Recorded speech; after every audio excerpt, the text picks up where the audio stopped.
job apocalypse were overblown.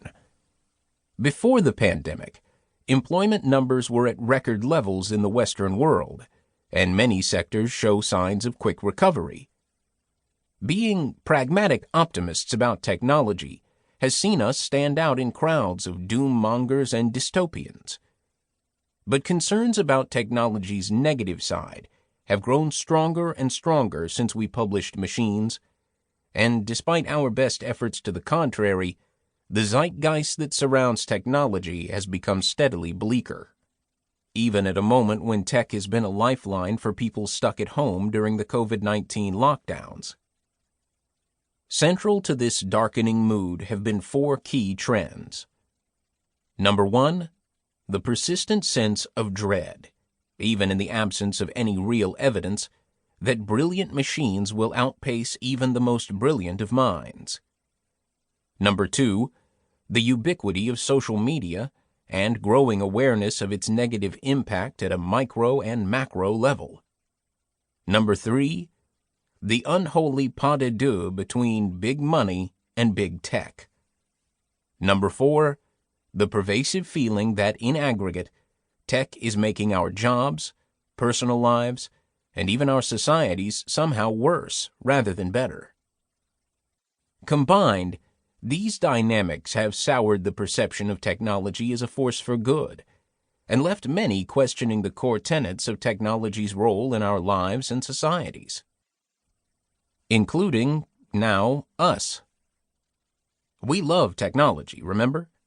But even we are asking ourselves, what the hell is going on?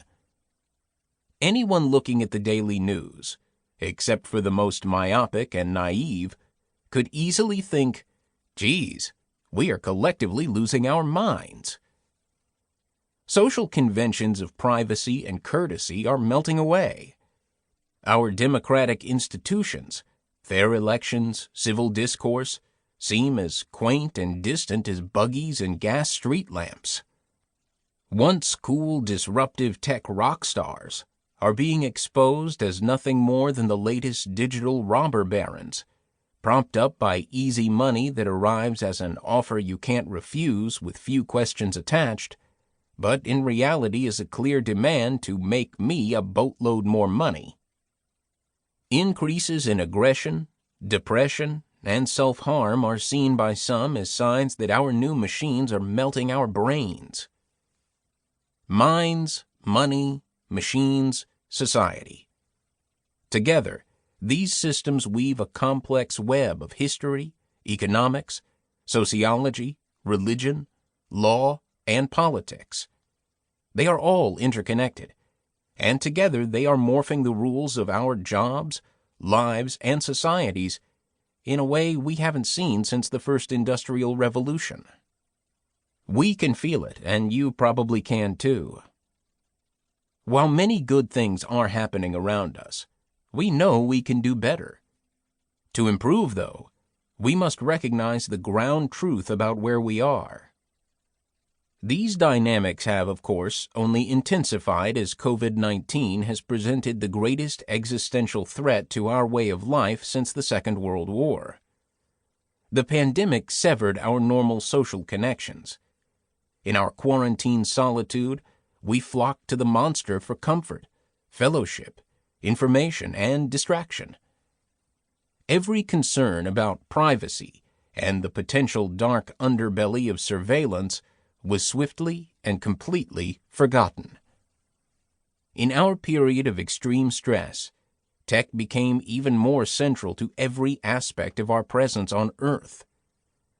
Tech's intrinsic strengths and flaws became more apparent as governments, institutions, corporations, and people responded, leading to unintended consequences both good and bad. It's in that light that we, Paul, Ben, and the many, many colleagues, journalists, academics, clients, colleagues, pals, and family members with whom we interact, have been discussing what is happening, what seems to be going wrong, what should we do about it, what kind of world do we want? Our exploration is structured around four key pillars.